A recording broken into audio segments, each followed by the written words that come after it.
अस्सलाम वालेकुम जी। अस्सलात वस्सलाम अलैका या सैयदी या रसूल अल्लाह वाला अलिका साहब का या सैयदी या हबीब अल्लाह। वेलकम हो गया जी पिजन कॉर्नर चैनल च दोस्तों, खुश आमदीद हो गया जी।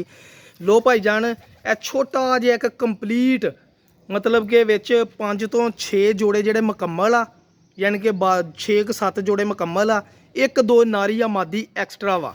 ठीक है, मुकम्मल सैटअप मैं ਤੁਹਾਨੂੰ नहीं यकीन तो मैं खुडे च अंदर दिखा देना ਤੁਹਾਨੂੰ। ਇਹ पूरा सैटअप ਜਿਹੜਾ ਵਾ ਇਹ देखो सैटअप खाली करता।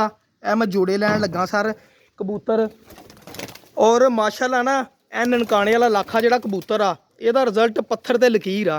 ए एक चूही मादी आ जी, अलहमदुलिल्ला। ये मैं अपनी अखां नाल जिहड़े रिजल्ट देखे वो कबूतर ए देखो, ए चूहा प्योर कबूतर। कबूतर थोड़े जे ना ये अपसैट जे तां होए आ, एक दोस्त ने अपने किसी दोस्त नूं दित्ते सीगे, आप जरा थोड़ा जिहा जोड़ियां तो जरा सैट सैड ते हो गए सीगे, तो वो तां करके वो दोस्त फिर तुहानूं पता कोई दाना पानी पाउण लगे ही लोग इदां दे आ। फिरोजपुरी कबूतर विच लोग इदां दे आ, दाना पानी पूरा नहीं पाउणा, कहना साडे घर चंगे तो चंगे जोड़े होण। और यकीन करो सिੱਟ के भी वेचो तो आ कल्ला कल्ला कबूतर 10-10 20-20 हज़ार रुपये का वा, जिहड़ी छत तो मैं लैन लगा वा। मैं तुहानूं कबूतर का शौक कराउणा चूहे का।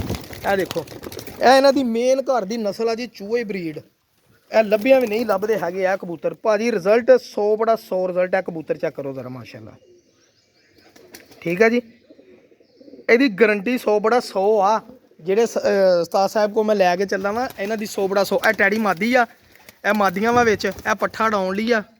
ਠੀਕ ਹੈ ਜੀ, ਇਹ ਟੋਟਲ ਕਬੂਤਰ ਹੈਗੇ 17। ਅਗਰ ਕਿਸੇ ਦੋਸਤ ਦਾ ਦਿਲ ਕਰੇ ਨਾ 17 ਦਾ ਸੈਟਅਪ ਪੂਰਾ ਜੋੜੇ ਲੱਗੇ ਲਗਾ ਇਦਾਂ ਹੀ ਲੈਣ ਦਾ, ਤੇ 0306 7085 ਤੇ ਮੇਰੇ ਨਾਲ ਰਾਬਤਾ ਕਰ ਲਿਓ। ਇਹ ਕਬੂਤਰ ਨਾ ਛੱਡਣ ਵਾਲੇ।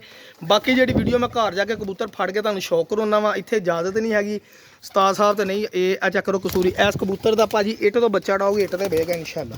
ਇਹ ਜਦੋਂ ਇਸ ਚੂਹੀ ਮਾਦੀ ਨਾਲ ਆਉਣਾ ਇਹ ਕਬੂਤਰ ਦਾ, ਇੱਟ ਤੋਂ ਡਾ ਕੇ ਤੇ ਇੱਟ ਤੇ ਬੱਚਾ ਬਹਿਣ ਵਾਲਾ ਹੀ ਇਹ ਕਬੂਤਰ, ਤਸੱਲੀ ਦੇ ਨਾਲ ਸ਼ੌਕ ਕਰ ਲਓ।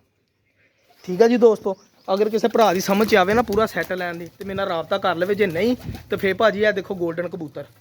क्या कबूतर है यार, आ लाल बुलियां वाले जेड़े आ, बस तुहानूं दस दी तां अगली गल नहीं आपां दसणी।